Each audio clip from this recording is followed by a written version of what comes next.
ایک ملک میں ایک غریب ہنرمند رہتا تھا جو کہ ٹوپیاں بنانے کا کام کرتا تھا۔ اس کے گاؤں میں ایک امیر اور رئیس آدمی رہتا تھا۔ ایک دن رئیس آدمی نے اس کو بلایا، اسے کہا کہ تمہارا یہ جو کھیت ہے یہ مجھے فروخت کر دو۔ اس ہنرمند نے کہا کہ میرا یہی کھیت ہی تو کل ذریعہ معاش ہے، میں اسی سے کام کر کے اپنی روزی روٹی چلا رہا ہوں، میرے پاس تو یہی کھیت ہے۔ کیونکہ اس کے کھیت پر نرسل کے پودے اگے ہوئے تھے جو کافی تعداد میں تھے، آپ نے دیکھے ہوں گے کہ نرسل سے ٹوپیاں بنتی ہیں۔ اس رئیس آدمی کو بہت غصہ آیا اس غریب آدمی پر۔ اس نے اس غریب آدمی کو اپنے ملازموں سے خوب پٹوایا اور اس کے کھیت کو آگ لگا کر جلا دی۔ وہ غریب آدمی روتا چیختا چلاتا ہوا بادشاہ کے پاس پہنچا۔ بادشاہ نے اس رئیس کو بلایا۔ رئیس نے کہا کہ ہاں، اس کو میں نے پٹوایا ہے، مارا ہے، اور اس کے کھیت کو میں نے جلایا ہے کہ اس نے میری حکم عدولی کی ہے۔ میں نے اسے کہا تھا کہ اپنا کھیت مجھے فروخت کر دو، لیکن یہ نہیں مانا، اس نے میری حکم عدولی کی اور میں نے اس کو خوب پٹوایا اور اس کا کھیت جلا دیا۔ کیونکہ اس کے کھیت سے جب میں گزرتا ہوں تو نرسل مجھے تنگ کرتے ہیں کہ اس کے کھیت میں کافی سارے نرسل اگے ہوئے تھے۔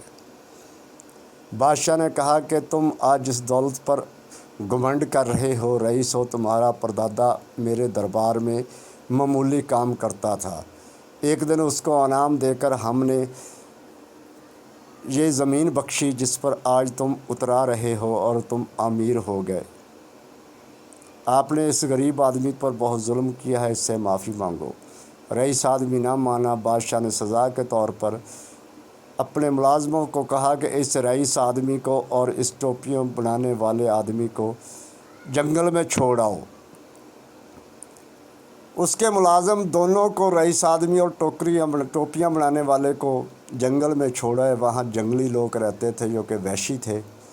انہوں نے جب ان دونوں کو دیکھا تو پکڑ کر خوب مارنا شروع کیا۔ تو جو ٹوپیاں بنانے والا آدمی تھا اس نے اشاروں سے سمجھایا کہ میں ہنرمند ہوں، ٹوپیاں بنا سکتا ہوں۔ انہوں نے اس کو چھوڑ دیا۔ اس نے نرسل کے بوٹے کاٹے اور کاٹ کر ایک خوبصورت تاج نما ٹوپی بنا کر ایک وحشی کے سر پر رکھ دی۔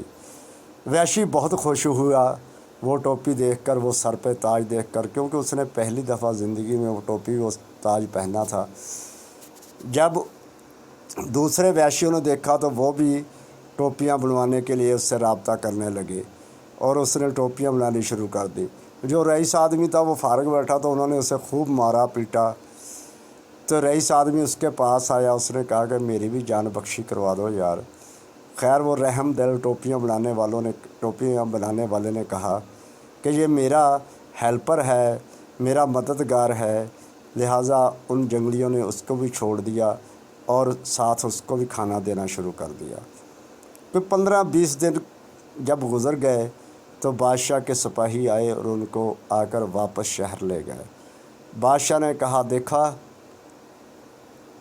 کہ ہنر میں کتنی برکت ہے، اسی نے تمہاری جان بچائی ہے، لہٰذا اس سے معافی مانگو۔ اور رئیس نے کہا ہاں، میں وعدہ کرتا ہوں کہ آئندہ اس کو میں کبھی تنگ نہیں کروں گا اور میں اپنی آدھی جائیداد بھی اس ٹوپیاں بنانے والے ہنرمند کو دیتا ہوں۔ اور اس نے اپنے وعدے کے مطابق اپنی آدھی جائیداد بھی دے دی اور اس سے معافی مانگی۔ دیکھو دوستو کہ جو ہنر ہے اس میں کتنی طاقت ہے۔ جس کے ہاتھ میں ہنر ہے وہ زندگی میں کبھی بھوکا نہیں مرتا، کبھی بھی کسی بھی وقت وہ اپنے ہنر کو استعمال کر سکتا ہے۔ شکریہ۔ اگر آپ کو میری کہانی اچھی لگے تو چینل کو سبسکرائب، لائک اور شیئر کر دیں۔ شکریہ۔